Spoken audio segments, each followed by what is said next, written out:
you for inviting me to come. This is my first time at Boys State, and I am just thrilled to have this opportunity.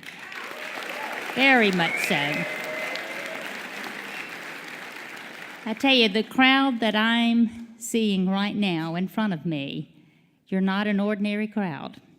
The guys beside me are included in that as well. You are truly extraordinary. I mean, here you are participating in Boys State, and you're just so uplifting, and you're so full of energy, and you're fired up about Boys State, and that is a great thing. I appreciate your enthusiasm.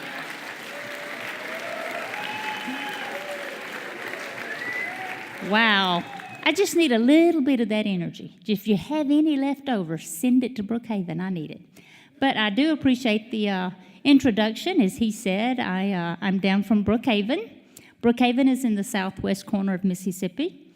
I commute every day into Jackson, which is about an hour's drive. I was a state senator for 12 years, and we run a cattle auction. Today is Tuesday, which is our sale day. I've already been at the barn early this morning. And how many of you have been to a live cattle auction in a sale barn? Raise your hands. Boy, I am in Mississippi. This is great. I love to be around people who come in that have never been to a cattle auction before. And, you know, it's just old hat to us because we do it every week of our lives. And it's so much fun to have somebody new come in. But as serving as a state senator and chairman of agriculture, it was really hard for me to make the decision to run for this statewide elected position. My predecessor, Dr. Lester Spell, chose not to seek re-election, so the conversation on the Senate floor is who's going to run for that? Who is going to step up in an open seat? We have only had, at that time, 6 Commissioner of Agricultures since 1907, and we were looking at each other saying, who will be number 7? And I'll be honest with you, this was not on the radar screen for me. I didn't see me as number 7 at that time. Several people approached me and they said, oh, Cindy, you need to do that. I said, I'm not your girl. I am not interested in 82 counties to go campaign. I can just now say 82 counties and not throw up. It is a tough challenge when you run for a statewide office, but it was certainly the right thing for us to do at the right time. When I got elected in 1999 to the state Senate, I had been lobbying Capitol Hill. I lobbied a lot of transportation issues. I really enjoyed doing that. And in 1 year's time, I quit my job there. I had my first and only child, and I ran for the state Senate, and I took on a 20-year incumbent. Now, if you know anything about politics, you know that that was a tough road just in itself. But we got out, we worked really hard. My child was 5 weeks old. She was about this long when I drove to Jackson, and I qualified to run for the state Senate. With a political science background, I decided that lobbying the Hill in Washington, I had an office in San Francisco, I had an office in D.C., but I thought, you know, if we want to have this child on the farm and have the family on the farm, I need to do something different. And I'd always worked on campaigns, and I'd always been really interested in politics, so I took on that 20-year incumbent, and we won. We kind of developed our strategy. Thank you. So I say that to let you know that the only limitations you have are the ones you put on yourself. Because if I can do that, anybody in this crowd can get out and do things that you think you can accomplish that may be kind of hard for the imagination to believe. Just as a year and a half ago, when I was sworn in to this seat, it was almost surreal that I was standing there and the Chief Justice of the Supreme Court was swearing me in to a statewide position as Commissioner of Agriculture. There's only 8 statewide elected officials. And, I guess you'd think maybe I needed some counseling to decide I was going to bite that off, because during the campaign you think, oh, is this worth it? But it really is. As usual, hard work does pay off.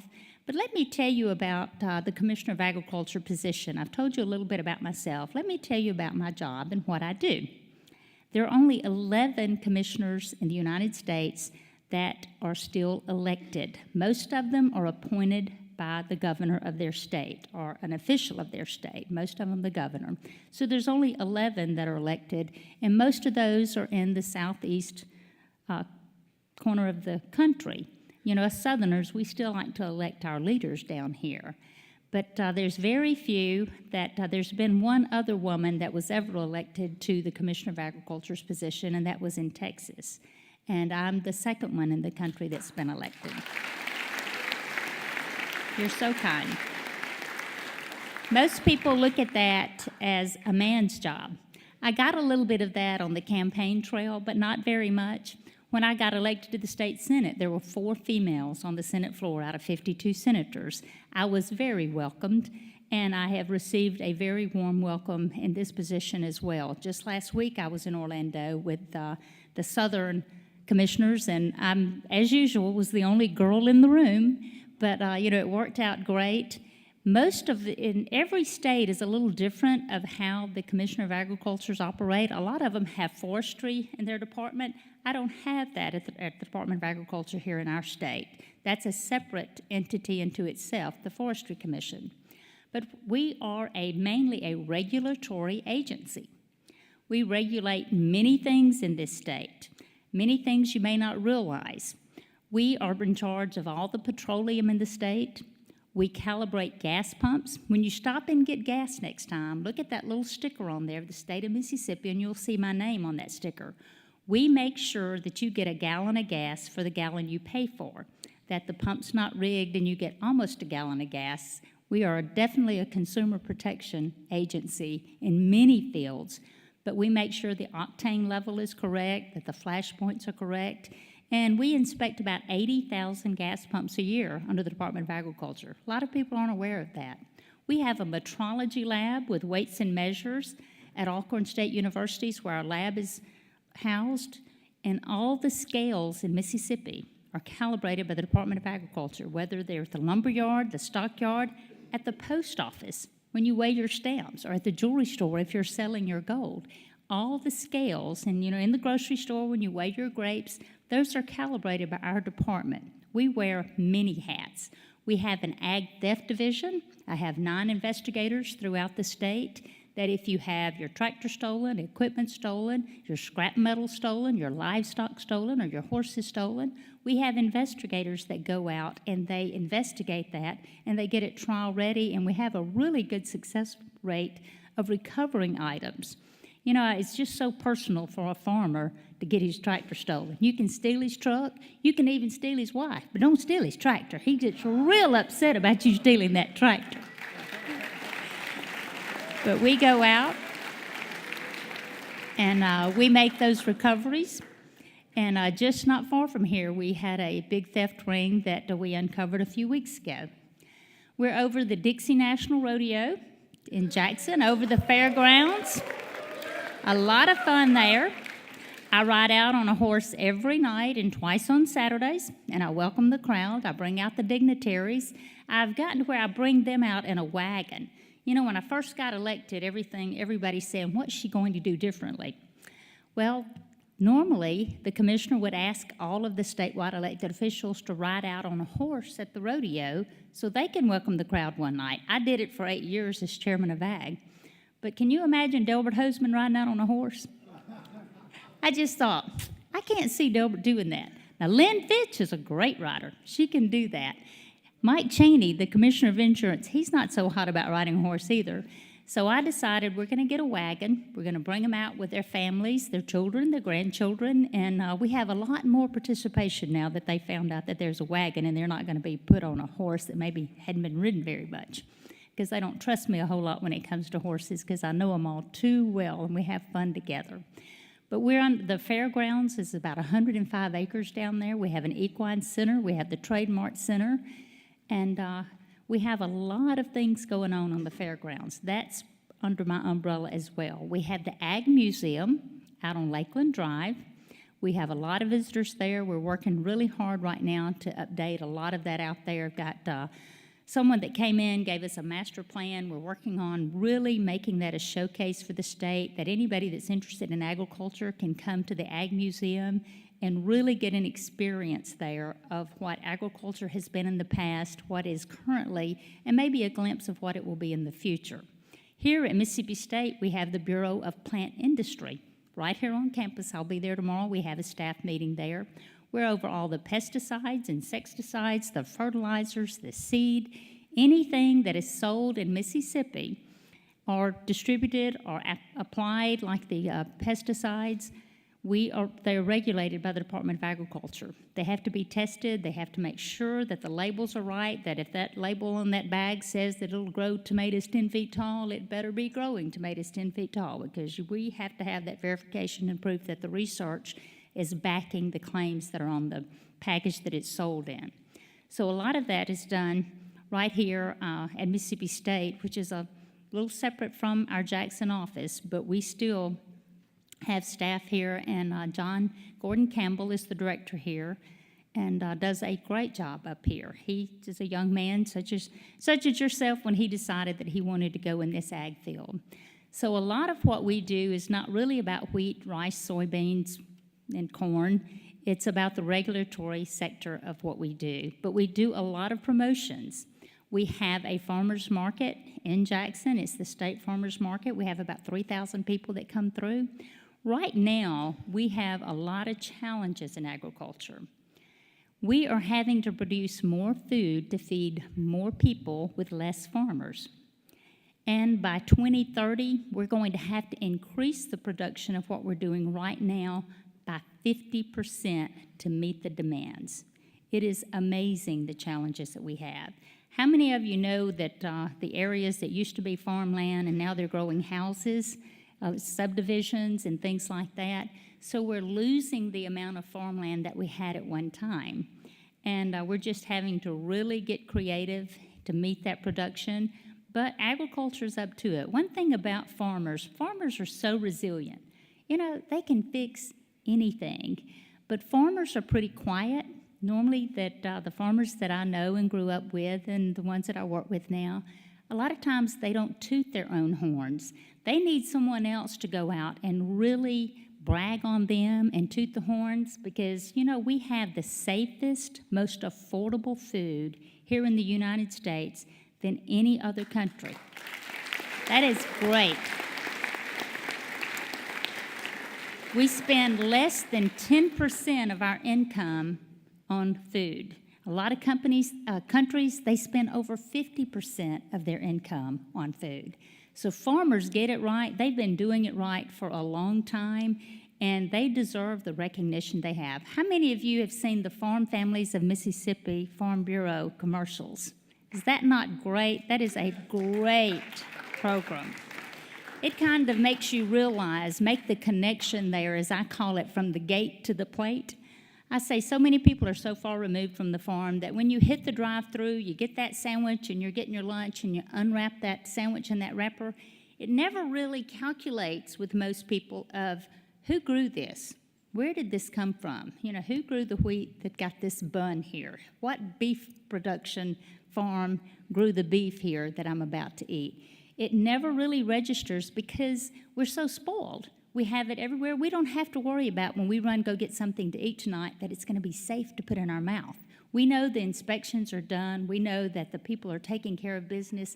And I just want you to think about that the next time you sit down at a meal, I always say, first thank God and then thank a farmer, because we are extremely blessed there.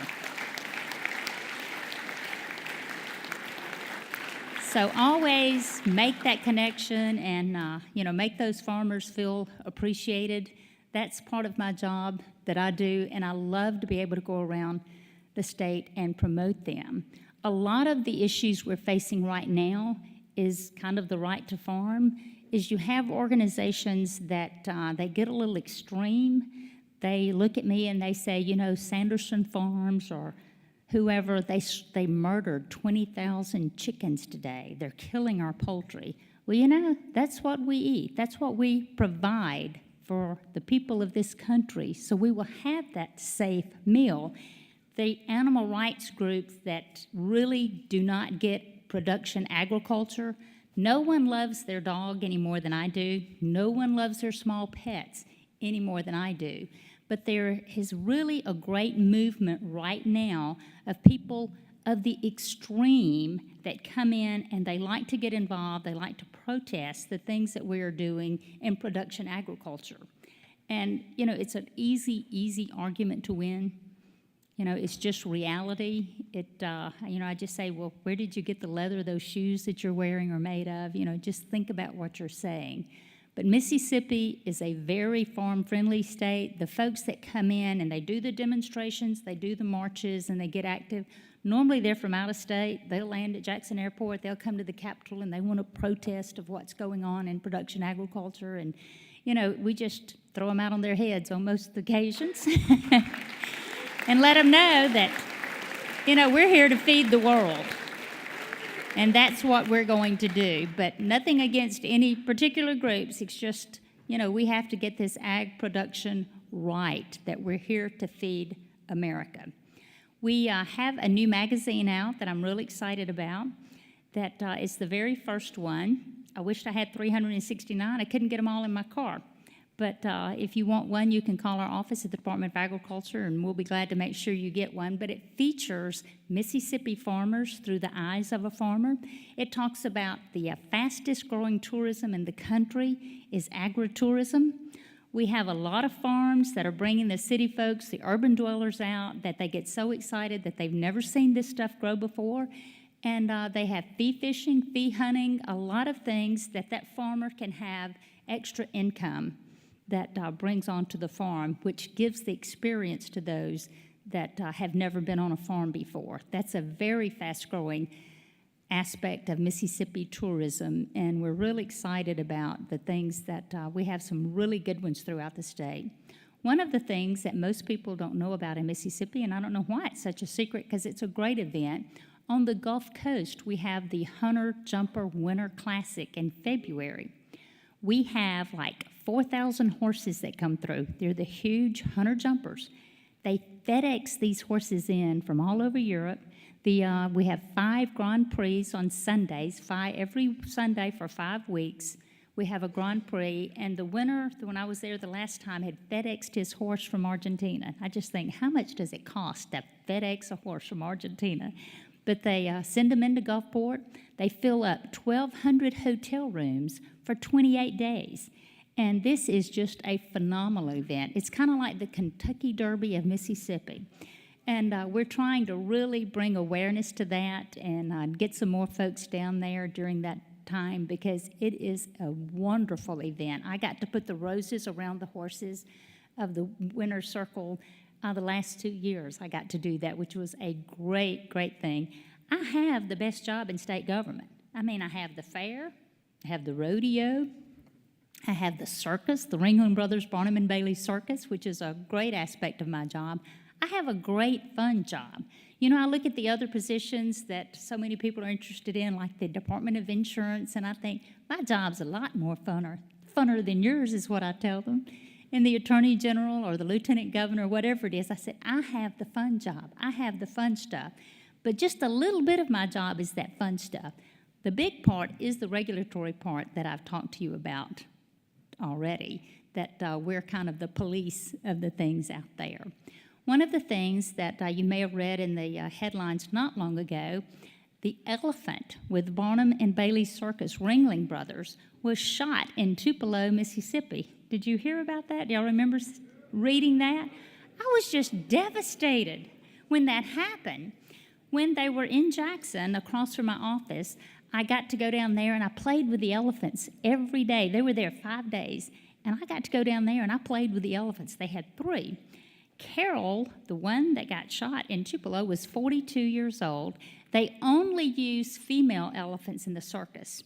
The males are just, they've got that dominant thing going on, and they can only use the females, and there's only a few females that are born that have the temperament for that.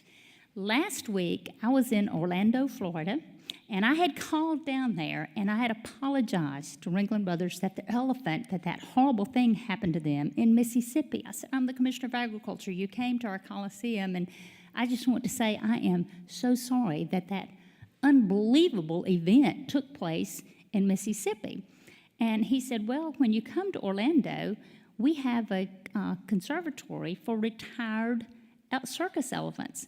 I happened to be going to Orlando just shortly after that, and last week I got to go to Ringling Brothers' retirement conservation area for circus elephants. That was the neatest thing I think I've ever been to. They are so smart. Elephants are just really smart. You know, you've always heard the memory like an elephant. That's really true. They have the retirement community, and then they have, I guess, what you call the brood elephants that they raise their babies. They had just had, they sent out birth announcements. They had just had a baby. Her name was Piper. She weighed 370 pounds when she was born. And I got to go and I got to play with Piper. That, it's just an amazing, when I tell you I have a fun job, I really do, to get to go down there to see all these elephants. When they're in Jackson at the fairgrounds, the fire truck comes every day and they shower them off. Those elephants know exactly what that fire truck's for. They can see it all the way across from 100 acres, pull in. They see that fire truck. They get so excited because they know they're fixing to get watered down by the fire truck. They start getting up, and I think this is just amazing. The trainer was trying to get Carol to do a trick for me one day, and he was telling her to put out her leg. She was just laying there. She wouldn't do it. He rattled the bag that the carrots were in. She immediately put out that leg just that fast. So they are really smart and a lot of fun. But I know we have to have time for questions and answers. I think I've covered most everything that we do in the department as a regulatory agency. But I'm sure there's a lot more out there that we handle. But they're so kind.